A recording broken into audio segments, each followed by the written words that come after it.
Hey everybody, it's Jason Blaha here, and while we're on all this topic of veganism and vegetarianism, after I made the video addressing vegan gains, actually I've discussed him twice recently.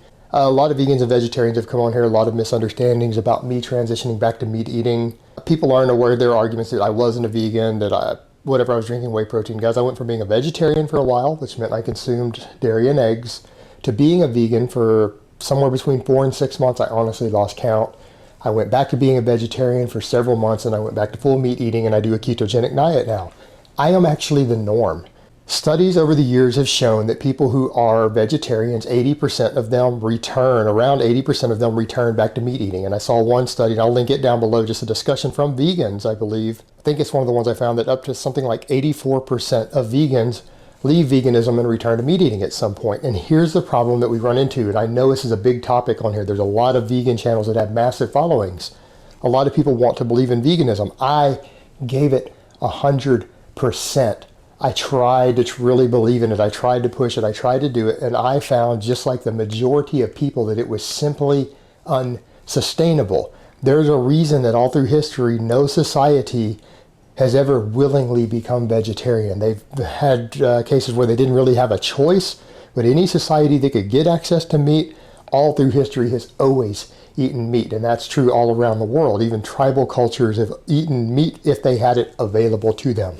Contrary to what a lot of vegans are saying, we do crave meat. I crave meat. I couldn't handle my meat cravings after months and months without it. I tried everything from eating peanut butter to get the salty taste of meat with fat at the same time, and then soaking a penny under my tongue to get the coppery taste of blood, because I happen to like raw or rare meat myself. I love like blue steaks.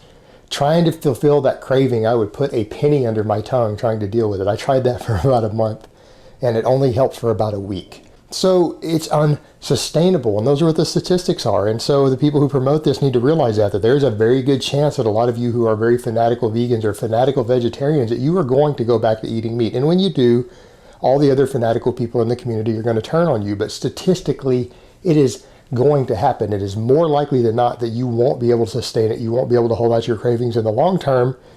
And we come back to this point of people are promoting a diet that for the majority of people isn't sustainable. There are some people who've been vegan and stayed vegan for 50 years. They are the exception to the rule, not the norm. Most of you are going to find it to be unsustainable, like I did.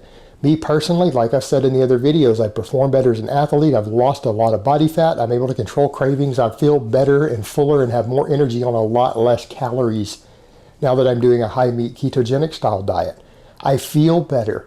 My blood work looks better. I'm happier as a person for it. So we go back to even the ethical ends of things, and this is something that I simply came to terms with looking at my own past and my own life. I'm perfectly fine with killing for my survival and well-being. Unlike a lot of the people, this is where I disagree with people. I think people have lost respect for their food. I have personally lived on a ranch growing up. I have personally hunted quite a few different types of animals, everything from white-tailed deer to elk to wild hogs. I have hunted for my meat. I've killed the animals myself, stalked them, worked for it, and done it. And that's something I think everyone should experience who does eat meat, purely to gain an appreciation for the fact that you are killing to survive. You're killing for your health, for your well-being, because again, your well-being and health are on the line when you're having continual cravings for foods. So to argue that point isn't going to fly with me and a lot of other people, because the psychological well-being of so many vegans and vegetarians is noticed, and we see that a lot of the amount of mental illness there. There is data out there showing there are much higher rates of mental illness among vegetarians in the mainstream community.